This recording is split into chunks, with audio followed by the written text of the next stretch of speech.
Hello friends, this is Muhammad Yasin Gill with my new lecture. Today's lecture is very important.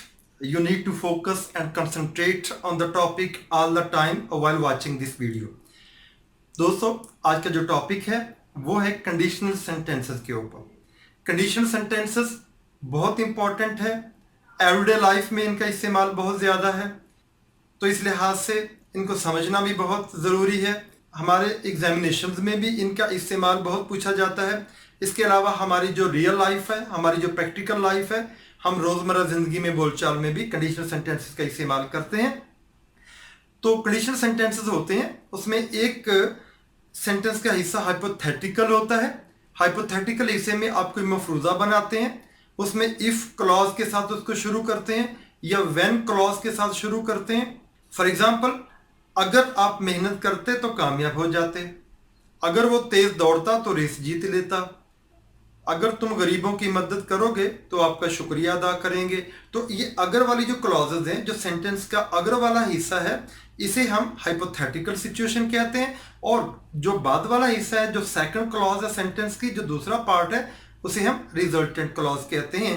Conditional sentences मुख्तलिफ categories के, मुख्तलिफ types के होते हैं. चूँकि हम कुछ कंडीशंस पास्ट में बयान करते हैं, कुछ कंडीशन सेंटेंसेस को हम प्रेजेंट में बयान करते हैं, कुछ कंडीशन सेंटेंसेस को हम फ्यूचर में ले जाते हैं. तो इस लिहाज से इनकी डिफरेंट कैटेगरीज हैं, इनकी डिफरेंट कंडीशंस हैं, इनकी डिफरेंट टाइप्स हैं. तो आइए बारी बारी सभी टाइप्स के ऊपर डिस्कस करते हैं. तो सबसे पहले द जीरो कंडीशनल, वो सेंटेंसेस जिनकी कंडीशन जीरो होती है. मुराद ये है कि ये रियल सिचुएशन के ऊपर बेस करते हैं. इसमें जो हाइपोथेटिकल पार्ट है वो कंडीशनल है, और जो रिजल्टेड पार्ट है वो आपका डायरेक्ट रिजल्ट होता है इस हाइपोथेटिकल पार्ट का. For example, if you heat water, अगर आप पानी को गर्म करेंगे, इट बॉयल्स, तो ये उबल जाएगा. मुराद ये है कि अगर आप पानी को गर्म करते हैं तो ये उबल जाता है. तो ये रियल सिचुएशन है, और इसमें जो हाइपोथेटिकल कंडीशन है उसके रिजल्ट में रियल सिचुएशन है. तो दोनों पार्ट जो है ये आपने सिंपल प्रेजेंट टेंस में करने हैं. जो जीरो कंडीशनल्स हैं उनमें जो दोनों क्लॉजेस हैं वो सिंपल प्रेजेंट टेंस में, यानी प्रेजेंट इंडेफिनिट टेंस में होती हैं. For example, if you heat water, ये सिंपल प्रेजेंट टेंस सब्जेक्ट और वर्ब की फर्स्ट फॉर्म, सब्जेक्ट और वर्ब की फर्स्ट फॉर्म. तो सेंटेंस के दोनों पार्ट में जो हाइपोथेटिकल पार्ट है वो भी सिंपल प्रेजेंट टेंस में होगा, जो रिजल्टेंट पार्ट है, जो नतीजे वाला हिस्सा है, उसको भी हम सिंपल प्रेजेंट टेंस में करते हैं. फर्दर एग्जांपल्स इसकी देखते हैं. इफ यू हीट आइस, अगर आप बर्फ को गर्म करते हैं, इट मेल्ट्स, ये पिघल जाती है. तो ये हिस्सा भी सिंपल प्रेजेंट टेंस में, और दूसरा पार्ट जो दूसरी क्लॉज है कॉमे के बाद, उसको भी सिंपल प्रेजेंट टेंस में करते हैं. यहां पे इस बात को गौर से देखिएगा, जो इफ क्लॉज है उसके खत्म होने के बाद यहां पे कॉमा आएगा. ये आप देखें गौर से, ठीक है. ऐसे ही अगर इफ की जगह पे हम व्हेन क्लॉज का इस्तेमाल करें तो उसके बाद भी कॉमा लगा के फिर अगली क्लॉज यानी सेंटेंस का अगला हिस्सा शुरू करते हैं. अब व्हेन के साथ देखते हैं. When you put a rock in water, जब आप पानी में कोई चट्टान रखते हैं, कोई पत्थर रखते हैं, इट सिंक्स, ये डूब जाता है. तो ये रियल सिचुएशन है कि जब आप पानी में कोई पत्थर रखते हैं तो ये डूब जाता है. नेक्स्ट देखते हैं. If you drop an apple, अगर आप कोई सेब गिराते हैं, इट फॉल्स, ये गिर जाता है. तो ये जो हाइपोथेटिकल कंडीशन है, इसका जो रिजल्ट रियल सिचुएशन के ऊपर है कि अगर आप किसी सेब को आप नीचे गिरने दें तो ये नीचे गिर जाता है. तो ये रियल सिचुएशन है. तो पहली जो इसकी कंडीशन है वो थी जीरो कंडीशनल, और ये रियल कंडीशन के ऊपर बेस करते हैं. अब बात करते हैं इसकी कंडीशनल विद इंपेरेटिव्स, वो कंडीशंस जो इंपेरेटिव सेंटेंस लेती हैं. सेम लाइक दैट, यहां पे इफ के साथ ही आपने सेंटेंस को शुरू करना है, और सिंपल प्रेजेंट टेंस, सब्जेक्ट के बाद वर्ब की फर्स्ट फॉर्म, मगर यहाँ कॉमे के बाद जो सेकंड क्लॉज है, जो सेकंड पार्ट सेंटेंस का है, वो इंपेरेटिव है. उर्दू में हम इसको हुक्मिया फिक्रा कहते हैं, और ये वर्ब की फर्स्ट फॉर्म से शुरू होता है. इफ यू फील कोल्ड, अगर आपको सर्दी लगेगी, पुट ऑन अ कोट, तो कोट पहन लो। मुराद ये, अगर आपको सर्दी लगती है तो कोट पहन लो। इफ यू फील सिक, अगर आप खुद को बीमार महसूस करते हैं, कॉल अ डॉक्टर, तो डॉक्टर से मिल लीजिए, डॉक्टर को बुला लीजिए। लेट मी नो, अब ये जो सेकंड पार्ट है, जो इंपेरेटिव सेंटेंस है, उसको मैंने सेंटेंस के शुरू में लिख दिया, और जो इफ क्लॉज है, ये इफ यहां पे सेकंड क्लॉज वो बाद में लिख दी। तो यहां पे आपको कॉमा लगाने की जरूरत नहीं है, क्योंकि यहां पे कंजक्शन इफ का इस्तेमाल आ गया है। अगर इफ क्लॉज या व्हेन क्लॉज शुरू में हो, तो सेकंड क्लॉज यानी सेकंड पार्ट से पहले आपको कॉमा लगाना जरूरी है। और अगर इंपेरेटिव सेंटेंस या सेकंड क्लॉज या सेकंड पार्ट शुरू में आ जाए, तो फिर सेकंड पार्ट में इफ आप लगाएंगे, जो उसके लिए कंजक्शन का काम करेगा, जो दोनों सेंटेंसेस को जोड़ने का काम करेगा। यहां पे फिर आपको कॉमा लगाने की जरूरत नहीं है। Let me know if you need help. Let me know imperative sentence है जो लेट से शुरू होता है, और साथ इसमें बियर इन्फिनेटिव लगता है, नो वर्ब की फर्स्ट फॉर्म है। लेट मी नो, मुझे बताइए, मुझे जानने दीजिए। इफ यू नीड हेल्प, अगर आपको मदद की जरूरत है। मुराद ये कि मुझे बताइए अगर आपको मदद की जरूरत है। If the traffic is bad, अब ये क्लॉज है, अगर ट्रैफिक बहुत बेहंगम है, अगर ट्रैफिक बहुत खराब है, साइकिल टू वर्क, तो साइकिल चलाकर काम पे चले जाइए। अब ये देखें, सेकंड पार्ट में इंपेरेटिव सेंटेंसेस है, वर्ब की फर्स्ट फॉर्म से शुरू होता है। साइकिल, साइकिल्ड, साइकिल्ड, इसकी दूसरी तीसरी फॉर्म है साइकिल चलाना। ऐसे यहां पे वर्ब की फर्स्ट फॉर्म कॉल से शुरू होता है, कॉल और डॉक्टर, डॉक्टर को बुलाइए। पुट वर्ब की फर्स्ट फॉर्म है, put on a coat, coat पहन लीजिए। तो इन कंडीशनल सेंटेंसेस को हम कंडीशंस विद इंपेरेटिव कहते हैं, यानी इंपेरेटिव सेंटेंसेस के साथ कंडीशनल सेंटेंसेस। अब थर्ड पार्ट की बारी आती है, the first condition. First condition में सेंटेंस का स्ट्रक्चर कैसा होता है, अब हम इसके ऊपर बात करेंगे। If I go jogging I lose weight, अगर मैं जॉगिंग पे जाऊंगा तो मैं अपना वजन कम कर लूंगा। गौर करें आप, दोनों सेंटेंस में फ्यूचर में बोल रहा हूं उर्दू में। अगर आप जॉगिंग पे जाएंगे तो मैं अपना वजन कम कर लूंगा। उर्दू में दोनों फ्यूचर में है, मगर इंग्लिश में जो इफ क्लॉज है, इसको आप सिंपल प्रेजेंट में करेंगे। आई सब्जेक्ट, गो वर्ब की फर्स्ट फॉर्म। तो जो रिजल्टेंट क्लॉज है उसको हम फ्यूचर सिंपल में यानी फ्यूचर इंडेफिनिट टेंस में करेंगे। दोबारा बोलता हूं, if I go jogging, Urdu में तर्जमा करेंगे, अगर मैं जॉगिंग के लिए जाऊंगा, आई लूज वेट, मैं वजन कम कर लूंगा। उर्दू में दोनों हम इसको फ्यूचर में पढ़ेंगे, मगर इंग्लिश में जो इफ क्लॉज है वो सिंपल प्रेजेंट टेंस में, और जो रिजल्टेंट क्लॉज है वो फ्यूचर सिंपल में यानी फ्यूचर इंडेफिनिट टेंस में होगी। I will go outside if it rains, अब जो इफ क्लॉज है वो मैंने बाद में लिख दी है, ये आपको बताने के लिए कि अगर इफ क्लॉज बाद में है तो फिर आपको यहाँ पे कॉमा लगाने की जरूरत नहीं है। तो जो रिजल्टेंट क्लॉज है वो मैंने शुरू पे लिख दी। आई विल गो आउटसाइड, मैं बाहर जाऊंगा, इफ इट रेन्स, अगर बारिश होगी। मुराद ये है कि अगर बारिश बाहर हो रही है, अगर बारिश होती है तो फिर मैं बाहर जाऊंगा। तो if clause as usual simple present tense में, और जो रिजल्टेंट क्लॉज है वो फ्यूचर सिंपल में यानी फ्यूचर इंडेफिनिट टेंस में। तो ये थी कंडीशनल सेंटेंसेस की फर्स्ट टाइप, इसे हम फर्स्ट कंडीशनल कहते हैं।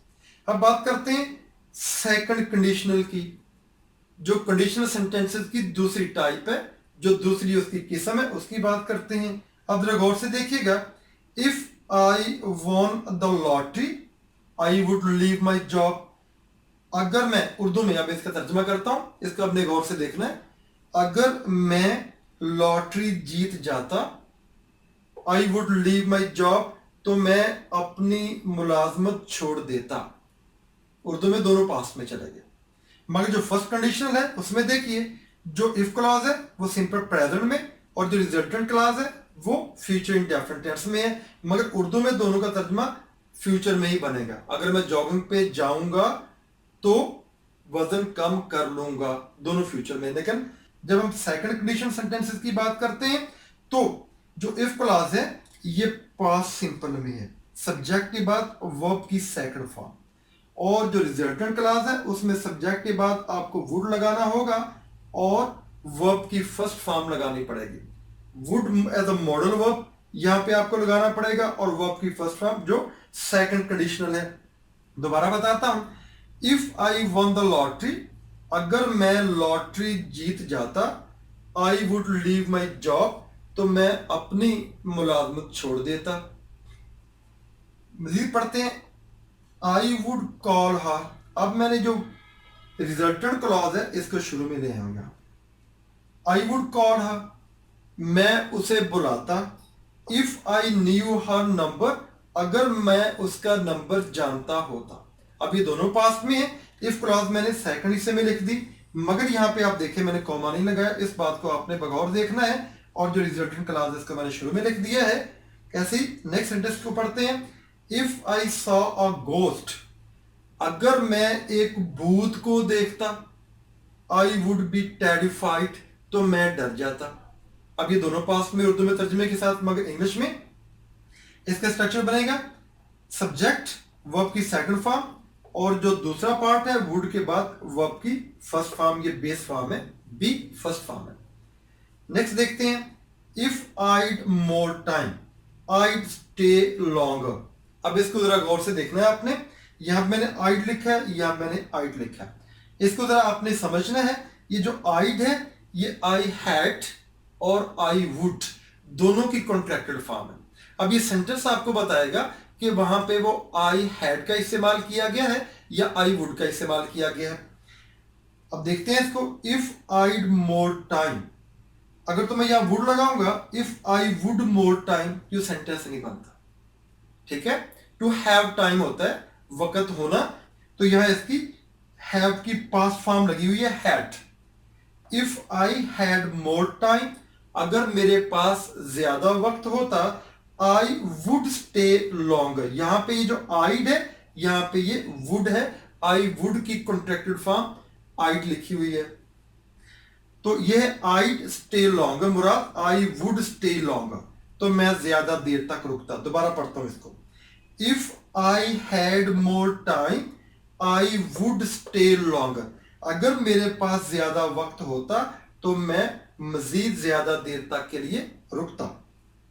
अब देखते हैं, इफ आई लर्न इंग्लिश, अगर मैं अंग्रेजी सीखता पास्ट में, आई कुड विजिट लंदन, तो मैं लंदन की सैर को जा सकता था, यह भी पास्ट में। अब यहां पे वुड की जगह पे मैंने दूसरा मॉडल कुड यहां पे लगा दिया, तो वुड की जगह पे आप कुड का इस्तेमाल भी कर सकते हैं, आप माइट मॉडल वर्ब का भी इस्तेमाल कर सकते हैं। वुड, कुड और माइट ये तीनों मॉडल्स हैं, इन तीनों का मॉडल वर्ब कहते हैं। तो वुड की जगह पे आप कुड के साथ सेंटेंस भी बना सकते हैं, आप माइट के साथ with a little bit difference in meaning, अपने मफहूम और अपने मानों के लिहाज से थोड़ा से फर्क के साथ आप वुड की जगह पे कुड भी लगा सकते हैं, उसकी जगह पे माइट भी लगा सकते हैं। तो ये थी सेकंड कंडीशनल। हाँ, और सेकंड कंडीशनल में दो सेंटेंसेस मैंने डिफरेंट टाइप्स के लिखे हुए हैं, इनको जरा आपने गौर से देखना है। इफ आई वर यू, अब ये बी की पास्ट फॉर्म है, बी इसकी प्रेजेंट फॉर्म आपको पता है एम आर इज होती है, और इसकी पास्ट फॉर्म वॉज या वर होती है, और इसकी जो पास्ट पार्टिसिपल है वो बीन होती है। तो यहाँ पे पास्ट फॉर्म वॉज या वर में से वर लगाया हुआ है, तो ये है simple past he. If I were you, अगर मैं तुम्हारी जगह पे होता, आई वुडंट डू दैट, मैं ऐसा हरगिज ना करता, तो मैं ऐसा ना करता। अब इसको उलट देते हैं इस तरतीब को, तो जो रिजल्टेंट क्लॉज है, जो सेकंड पार्ट है आपके सेंटेंस का, उसको हम शुरू में लगा देते हैं, आई वुडंट डू दैट, मैं ऐसा ना करता, इफ आई वर यू, अगर मैं तुम्हारी जगह पे होता। तो यहां पे वाक्य के साथ आपने इस बात पे गौर करना है, जो भी सब्जेक्ट आ जाए शुरू में, जो भी प्रोनाउन आ जाए, वो फर्स्ट पर्सन हो, वो सेकंड पर्सन हो, वो थर्ड पर्सन हो, वो सिंगुलर हो, वो प्लूरल हो, तो सभी के साथ आपने वर्क का इस्तेमाल ही करना है। तो ये जो सेकंड कंडीशन सेंटेंसेस है, बाद औकात हम उसमें उनमें बाद औकात उनमें जो हाइपोथेटिकल पार्ट होता है सेंटेंस का, जो इफ का या व्हेन वाला पार्ट है, उसमें आप सब्जेक्ट के बाद वर्ब की दूसरी फॉर्म की जगह पे आप वर्क का इस्तेमाल करते हैं। तो ये भी कंडीशनल सेंटेंसेस की दूसरी टाइप में फॉल करता है। अब बात करते हैं नेक्स्ट थर्ड कंडीशनल की, जो कंडीशनल सेंटेंसेस की थर्ड टाइप है। अब इसके ऊपर देखते हैं। ये अनरियल पास्ट को बयान करती है, यानी कि ऐसी कंडीशनल सिचुएशन जो पास्ट में हो मगर अनरियल हो, जो अनलाइकली हो, जो जो हकीकत पे मबनी नहीं होती, और ये रेगरेट को शो करती है, यानी कि आपकी पेशेमानी को शो करती है। हमारी बात इस तरह के सेंटेंसेस जो हमारी पछतावे को शो करते हैं, तो उसके लिए ये अनरियल सिचुएशन होती है।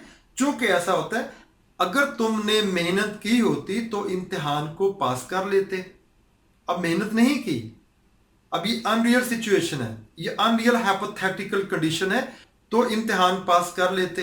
अब इम्तिहान पास नहीं हो सका, चूंकि मेहनत नहीं की थी, इसलिए इम्तिहान पास कर लेते। जो अनफॉर्चुनेटली इम्तिहान पास नहीं हुआ, तो ये अनरियल सिचुएशन पास्ट के ऊपर बेस करता है। अब देखते हैं, if we had left earlier, अगर हम पहले रवाना हो जाते, we would have caught the train, तो हम गाड़ी पकड़ लेते। अब देखें, दोनों में जो स्ट्रक्चर है, जो इफ क्लॉज है, जो हाइपोथेटिकल कंडीशन है, सब्जेक्ट के बाद हैड और बाद में वर्ब की थर्ड फॉर्म यानी पास्ट पार्टिसिपल फॉर्म। ये कौन सा टेंस हुआ? Past perfect tense. Past perfect tense में आपको पता है, मैंने अपने टेंसेस वाले ग्रुप में जो पास्ट परफेक्ट टेंस को इलेबोरेट किया इन डिटेल। आप जानते हैं कि पास्ट परफेक्ट टेंस में सब्जेक्ट, उसके बाद हैड और उसके बाद वर्ब की थर्ड फॉर्म इस्तेमाल होती है। तो इसमें जो हाइपोथेटिकल कंडीशनल है, जो इफ क्लॉज है, उसमें सब्जेक्ट, हैड और वर्ब की थर्ड फॉर्म यानी past participle. If we had left earlier, तो जो इफ क्लॉज है ये बनेगी पास्ट परफेक्ट टेंस में। अगर हम पहले रवाना हो जाते, तो यहां पे कॉमा आएगा, यहां पे comma. We would have caught the train, तो हम गाड़ी को पकड़ लेते। तो इसका स्ट्रक्चर क्या बनेगा? सब्जेक्ट, वुड के बाद हैव और पास्ट पार्टिसिपल फॉर्म, वर्ब की थर्ड फॉर्म। सब्जेक्ट के बाद वुड हैव और वर्ब की थर्ड फॉर्म। जो इफ क्लॉज है, ये पास्ट पार्टिसिपल में हैड के साथ वर्ब की थर्ड फॉर्म, और जो रिजल्टेंट क्लॉज है उसमें वुड हैव के बाद थर्ड फॉर्म। कोई मुश्किल नहीं है। ये जो वुड हैव के साथ थर्ड फॉर्म है, ये अनरियल पास्ट आपका रिजल्ट है, जो अनरियल पास्ट को शो करता है। और ये जो इफ क्लॉज है, ये अनरियल पास्ट सिचुएशन को शो करती है। यानी जो पास्ट सिचुएशन है, जो पास्ट इवेंट है, वो अनरियल था, रियल नहीं था, क्योंकि if we had left earlier, अगर हम पहले रवाना हो जाते, जो हम पहले रवाना नहीं हुए, हम वक्त पे, हम अर्लियर पहले रवाना नहीं हुए, तो उस लिहाज से ये अनरियल पास्ट है। इस लिहाज से जो रिजल्ट है वो भी अनरियल पास्ट रिजल्ट है। एक और सेंटेंस पे नजर दौड़ाते हैं। If I had woken up on time, अगर मैं वक्त पर जाग जाता, I would have done my hair, तो मैं अपने बालों को संवार लेता। तो ये भी देखें, पास्ट परफेक्ट टेंस, हैड के बाद वर्ब की थर्ड फॉर्म, और यहां पे जो रिजल्टेंट क्लॉज है, वुड हैव के बाद वर्ब की थर्ड फॉर्म। तो ये इसका फॉर्मेट है, ये इसका स्ट्रक्चर है, जो थर्ड कंडीशनल सेंटेंसेस है। अब कुछ ऐसा है कि जो थर्ड कंडीशनल सेंटेंसेस हैं और जो सेकंड कंडीशनल सेंटेंसेस हैं, इन दोनों के एमेलगमेशन से, इन दोनों के कॉम्बिनेशन से भी डिफरेंट सेंटेंसेस बनते हैं। जरा उनको देखिएगा। इसको मैंने यहां पे मिक्स्ड कंडीशनल के नाम से टैग दिया है। For example, if I didn't believe in astrology, अगर मैं एस्ट्रोलॉजी पे यकीन ना रखता। एस्ट्रोलॉजी, ये जो सितारों का इल्म होता है, फल्कियात का इल्म जो होता है, उन्हें हम कहते हैं एस्ट्रोलॉजी। अगर मैं एस्ट्रोलॉजी पे यकीन ना रखता, ये सिंपल पास्ट है। और सिंपल पास्ट वाली आपको पता है, ये सेकंड कंडीशनल है। If I won the lottery, ये सेकंड कंडीशन है। If I didn't believe in astrology, अगर मैं एस्ट्रोलॉजी पे यकीन ना रखता होता, I wouldn't read my horoscope, तो मैं अपने हॉरोस्कोप को ना पढ़ता। हॉरोस्कोप वो जो जायचा होता है, जो बाकायदा पूरा एक नॉलेज होता है सितारों का इल्म, जो आप डिफरेंट स्टार्स लिखते हैं और इन स्टार्स के बारे में आपको इल्म होता है कि कौन सा स्टार कहाँ पे फॉल करता है, तो सारे इल्म को उसको हॉरोस्कोप कहते हैं। तो कहते हैं अगर मैं सितारों का इल्म ना जानता होता, I wouldn't read my horoscope, तो मैं अपने हॉरोस्कोप को ना पढ़ लेता। तो देखें ये पास्ट इंडेफिनिट यानी पास्ट सिंपल, और ये वुड के बाद वर्ब की फर्स्ट फॉर्म जो यहां पे हमने देखा था, सेकंड फॉर्म और वुड के बाद पहली फॉर्म। यहां पे इफ के बाद, इफ वाली क्लॉज में सब्जेक्ट के बाद सेकंड फॉर्म और वुड के बाद पहली फॉर्म। ये तो वुड वाला हिस्सा पहले लगाया हुआ, वुड के बाद पहली फॉर्म, और जो इफ क्लॉज है उसको आपने सेकंड फॉर्म के साथ किया, यानी पास्ट इंडेफिनिट टेंस में किया है। तो ये सेकंड कंडीशनल ही है आपका, ठीक है। अब इसकी बात करते हैं। इफ आई हैड नोन, अगर मैं जानता होता, ही वॉज फ्रॉड, कि वो फ्रॉडिया है। अगर मैं जानता होता कि वो फ्रॉडिया है, वो धोखेबाज है, I would not have gone out with him, तो मैं उसके साथ बाहर ना जाता। अब ये देखें, ये पास्ट परफेक्ट टेंस है, जो इफ क्लॉज है, जो कंडीशनल क्लॉज है वो पास्ट परफेक्ट में, और दूसरा वुड के साथ हैव और वर्ब की थर्ड फॉर्म, और ये आपकी थर्ड कंडीशन है। अभी इसके ऊपर हमने इसको डिस्कस किया है कि सब्जेक्ट के बाद हैड और वर्ब की थर्ड फॉर्म यानी पास्ट परफेक्ट, जो यहां पे ये बात हमने की है। और ये वाला जो रिजल्टेंट क्लॉज है, वुड हैव के बाद वर्ब की थर्ड फॉर्म, वुड हैव के बाद वर्ब की थर्ड फॉर्म, क्योंकि ये नेगेटिव है तो इस लिहाज से वुड नॉट के बाद हैव और वर्ब की थर्ड फॉर्म। अब तो यहां पे इन दोनों का मिक्सचर देखते हैं। ये जरा थोड़ा सा कॉम्प्लिकेटेड है, इस तरह थोड़ा सा आपने गौर से देखना है। अब देखें, if you hadn't forgotten to bring the keys, if you hadn't forgotten, past perfect tense, same like that. If you hadn't forgotten to bring the keys, अगर आप चाबी लाना ना भूलते, we wouldn't be locked out in the house, तो घर में हम बाहर खड़े ना रहते। अब ये देखें, पास्ट परफेक्ट और दूसरे हिस्से में सिंपल वुड के बाद वर्ब की first form, B base form है, फर्स्ट फॉर्म। तो अब ये देखें, यहां पे जो आपने यहां पे इफ क्लॉज लिखी है, वो ये वाली है, वो थर्ड कंडीशनल है, वो पास्ट परफेक्ट वाली है। मगर जो थर्ड कंडीशनल है उसमें जो रिजल्टेड क्लॉज है, जो सेंटेंस का दूसरा हिस्सा है, उसमें वुड हैव के बाद वर्ब की थर्ड फॉर्म लगती है, मगर यहां पे वुड के बाद सिर्फ वर्ब की फर्स्ट फॉर्म लगाई। वो आपने क्या किया, ये वाला हिस्सा, wouldn't read, wouldn't be, wouldn't के बाद या वुड के बाद पहली फॉर्म। तो ये हिस्सा इसका सेकंड कंडीशन वाला आपने यहां पे लिखा, और ये वाला हिस्सा थर्ड कंडीशन वाला आपने लिखा। तो सेकंड कंडीशनल और थर्ड कंडीशनल दोनों के कॉम्बिनेशन से बात का इस तरह के सेंटेंस भी बनते हैं। इनको जरा आपने गौर से देखना है। If I finished my assignment sooner, अब ये आइड जो है ये आई हैड है। मैंने अभी थोड़ी देर पहले आपको बताया कि आइट, आई हैड और आई वुड दोनों की नुमाइंदगी करता है, दोनों की कॉन्ट्रैक्टेड फॉर्म है। अब इसका इस्तेमाल बताएगा कि यहाँ पे ये आई हैड के तौर पे इस्तेमाल हुआ है या आई वुड के तौर पे इस्तेमाल हुआ है। अब यहाँ पे चूंकि थर्ड फॉर्म है तो वुड के बाद थर्ड फॉर्म कभी भी नहीं इस्तेमाल होती। याद रखिए, जितने भी मॉडल्स हैं उनके बाद वर्ब की हमेशा फर्स्ट फॉर्म इस्तेमाल होती है, तो वुड के बाद भी हमेशा वर्ब की फर्स्ट फॉर्म इस्तेमाल होगी। तो अगर ये वुड होता तो यहाँ पे फर्स्ट फॉर्म आनी थी, चूंकि ये थर्ड फॉर्म है तो यकीन ये हैड है। If I had finished my assignment soon, अगर मैं अपनी असाइनमेंट, अपना काम जल्द मुकम्मल कर लेता, जल्द खत्म कर लेता, I could go out with my friends today, तो मैं अपने दोस्तों के साथ बाहर जा सकता था। ये पास्ट परफेक्ट थर्ड कंडीशनल, और ये कुड के बाद वर्ब की फर्स्ट फॉर्म, कुड जो मॉडल वर्ब है उसके बाद वर्ब की फर्स्ट फॉर्म, तो ये सेकंड कंडीशनल है। अब थर्ड कंडीशनल का जो इफ क्लॉज है और रिजल्टेंट क्लॉज आपने सेकंड कंडीशनल के तौर पे लगाई, सेकंड कंडीशनल के लिहाज से लगाई। तो अब मजीद इसकी एग्जांपल एक और देखते हैं। If you had been born a month earlier, अगर एक महीना पहले आप पैदा होते, you would be a Virgo like me, तो मेरी तरह आप भी वर्गो होते। वर्गो जैसे स्टार है, डिफरेंट ये जो हॉरोस्कोप के होते हैं, जो एस्ट्रोलॉजी के होते हैं, फॉर एग्जांपल जैसे स्कॉर्पियन है, ऐसे ये वर्गो है, डिफरेंट स्टार्स है, आप अच्छी तरह जानते हैं।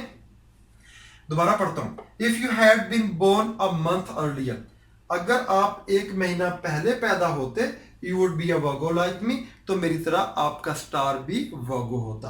अब ये देखें, ये पास्ट परफेक्ट, हैड के बाद बी की थर्ड फॉर्म पास्ट परफेक्ट, और यहां पे वुड के बाद वर्ब की फर्स्ट फॉर्म, सेकंड कंडीशनल, और ये थर्ड कंडीशनल। तो जो थर्ड कंडीशनल है जो उसको हमने इफ क्लॉज में इस्तेमाल किया, सेकंड कंडीशनल को हमने उसकी रिजल्टेंट क्लॉज में इस्तेमाल किया। तो ये थे दोस्तों मिक्स कंडीशनल्स, जो सेकंड कंडीशनल है और जो थर्ड कंडीशनल सेंटेंसेस है, उनके आपस के कॉम्बिनेशन से किस तरह डिफरेंट सेंटेंसेस बनते हैं। अब बात करते हैं नंबर पॉइंट 7 के ऊपर, conditional sentences with modal verbs. अभी कुछ देर पहले ही मैंने चंद एक मॉडल वर्ब्स का जिक्र किया है, तो मॉडल वर्ब्स के साथ कंडीशनल सेंटेंसेस कैसे बनते हैं।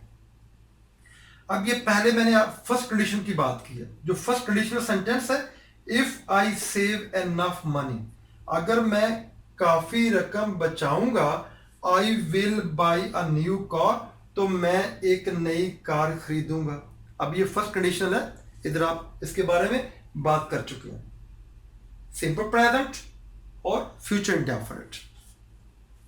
Simple present subject by verb की फर्स्ट फॉर्म, और जो रिजल्टेंट क्लॉज है विल के बाद वर्ब की फर्स्ट फॉर्म फ्यूचर इंडेफिनिट, यानी फ्यूचर सिंपल टेंस। अब आप विल की जगह पे कैन भी लगा सकते हैं। Can is a modal verb, जिसके बाद हमेशा वर्ब की फर्स्ट फॉर्म आती है, थोड़ी देर पहले मैंने आपको बताया है। If I save enough money, अगर मैं काफी रकम बचाऊंगा, I will buy a new car, मैं एक नई कार खरीदूंगा। I can buy a new car, मैं एक नई कार खरीद सकूंगा। अगर मैं काफी पैसे बचाऊंगा, तो मैं एक नई कार खरीद सकूंगा। तो विल के साथ भी आप इसको कर सकते हैं, कैन के साथ भी कर सकते हैं। Next sentence, if I save enough money, ये सेकंड कंडीशनल है, सब्जेक्ट के बाद वर्ब की second form, past indefinite tense. If I saved enough money, अगर मैं काफी रकम बचा लेता, I would buy a new car, तो मैं एक नई कार खरीद लेता।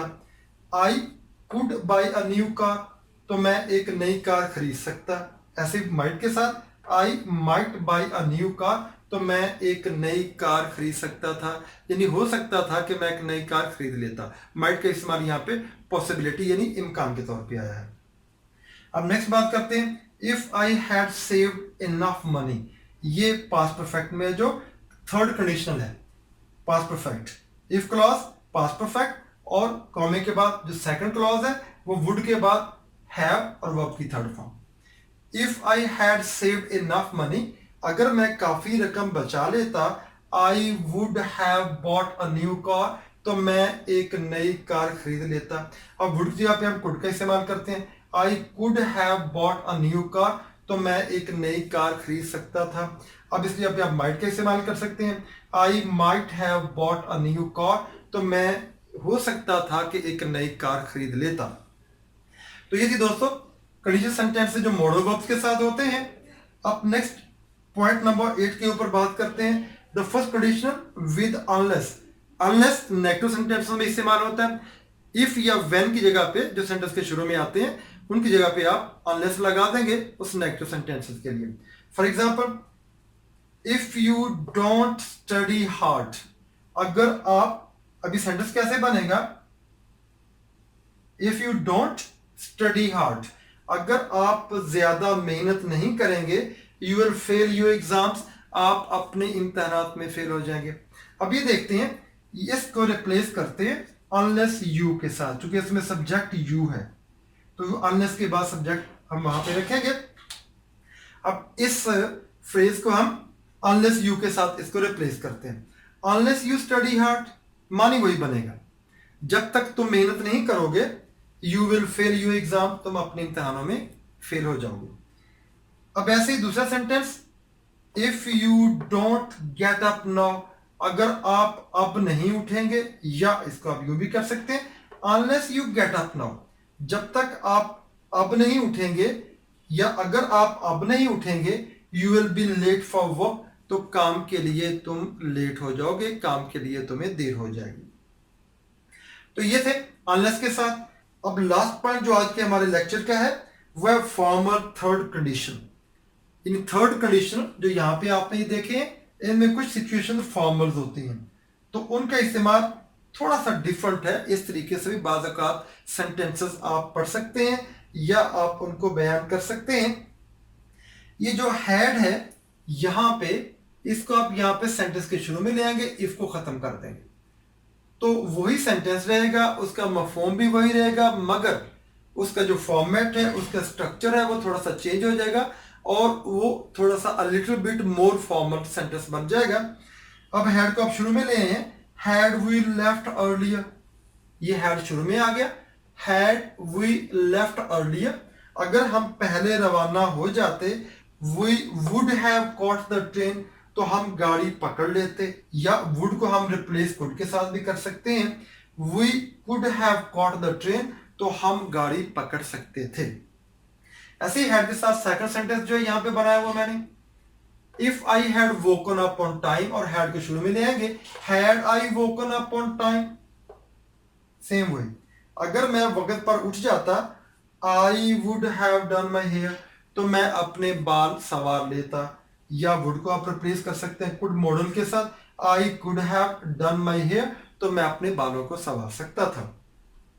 Had we bought that house, अगर हम वो घर खरीद लेते, we couldn't have afforded this trip, तो इस ट्रिप के लिए हम पैसे अफोर्ड नहीं कर सकते थे, तो इस सैर के लिए हम पैसे अफोर्ड नहीं कर सकते थे।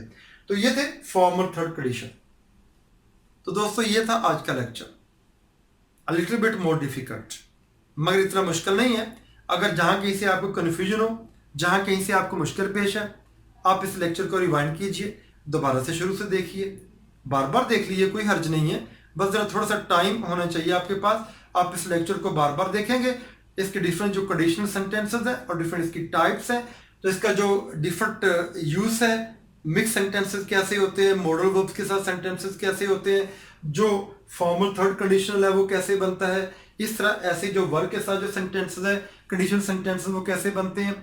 I hope you might have understood it very well. It is a little bit difficult, but not so much. You need to concentrate on the lecture and watch very carefully. So until my next lecture, take care, all the best, अपना बहुत सारा ख्याल रखिएगा। Friends, मैं उम्मीद करती हूँ कि आप हमारे चैनल को शेयर भी करेंगे, लाइक भी करेंगे और सब्सक्राइब तो ज़रूर करेंगे। इससे हमारे वीडियो लेक्चर्स आप तक पहुँचते रहेंगे। Thank you.